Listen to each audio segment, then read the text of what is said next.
விறகடுக்கில் சமைக்கிறதுக்காக ready பண்ணோம். First அதுக்கு ஒரு மிக்ஸி ஜாரில் பட்டை, லவங்கம், ஏலக்காய், வெங்காயம், இஞ்சி, பூண்டு எல்லாத்தையும் செஞ்சு ஒரு பேஸ்ட் மாதிரி அதுக்கு வச்சுக்கணும்.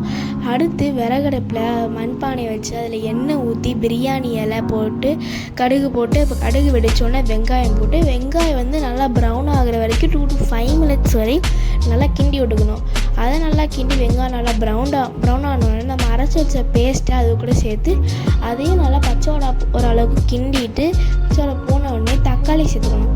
தக்காளி சேர்த்து இந்த தக்காளியோடு சேர்த்து தக்காளி வந்து நல்லா வேகிற அளவுக்கு நல்லா வந்து தக்காளியை வந்து கிண்டி விட்டுக்கணும். தக்காளி வெந்து நல்லா வந்து தக்காளி வேகிற அளவுக்கு கிண்டி விடணும்.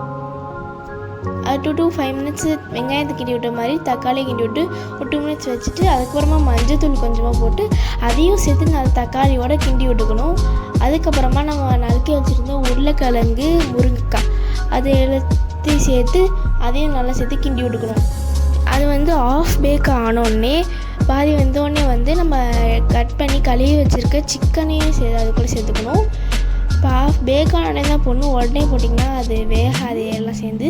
அது ஆஃப் பேக் ஆனோடனே நம்ம எடுத்து வச்சுருந்த சிக்கனை அது கூட சேர்த்து நல்லா வந்து அந்த சிக்கன் ஃபுல்லாக மேரினேட் ஆகிற அளவுக்கு ஃபுல்லாக வந்து கிண்டி விட்டுக்கணும்.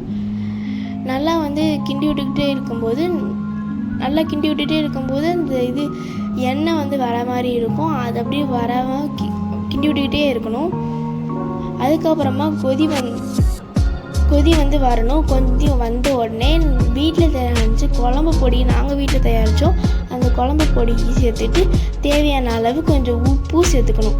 குழம்பு பொடி நாங்கள் வந்து எங்கள் காரத்துக்கு ஏற்ற அளவு சேர்த்துருக்கோம். உங்களுக்கு எவ்வளோ வேணுமோ அவ்வளோ சேர்த்துக்கோங்க. அதுக்கப்புறமா தேவையான அளவு தண்ணி ஊற்றிட்டு கொஞ்சம் கொதிக்க விட்டுக்கணும். அதுக்கப்புறமா கடைசியில் தேங்காய், சோம்பு, ஏலக்காய் அதெல்லாம் அரைச்ச இந்த மிக்ஸை வந்து அந்த கொதிச்ச குழம்பு கூட ஊற்றி நல்லா கொதிக்க ஊட்டி இறக்கணும். எங்கள் வீட்டு ஸ்டைலில் சிக்கன் குழம்பு நாங்கள் ரெடி பண்ணிட்டோம்.